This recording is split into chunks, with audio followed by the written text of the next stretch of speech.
Le printemps se révélera-t-il plus favorable que l'hiver pour les États-Unis en fin de compte? L'Europe pourra-t-elle surmonter les obstacles sur son chemin? John Redford me rejoint par téléphone pour parler de l'euro-dollar.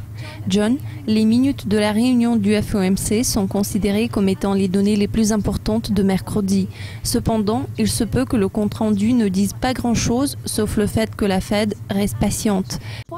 Quelles sont vos prévisions quant au comportement de l'euro-dollar dans les jours et semaines qui vont suivre? Le rallye est-il fini? Nous ne nous attendons pas à ce que les minutes de la Fed suscitent trop d'émotions. Mardi, nous avons vu un premier signe d'amélioration dans les données sur le logement. Je suis fort persuadé que l'économie américaine va commencer à montrer des signes de l'accélération de la croissance dans l'avenir. L'euro-dollar suit toujours la piste des rendements obligataires après les nouvelles sur ce que la BCE pourrait augmenter le rythme d'achat d'obligations.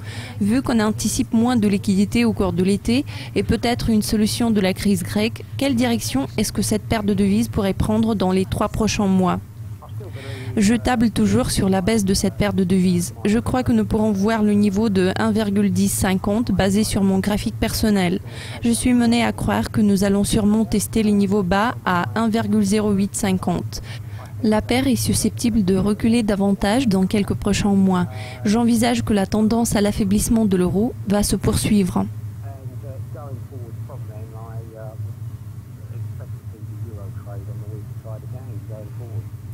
Le contexte économique pourrait complètement changer d'ici 12 mois. Vous prévoyez le niveau de 0,96 dans cet intervalle, juste après que la parité aura été atteinte.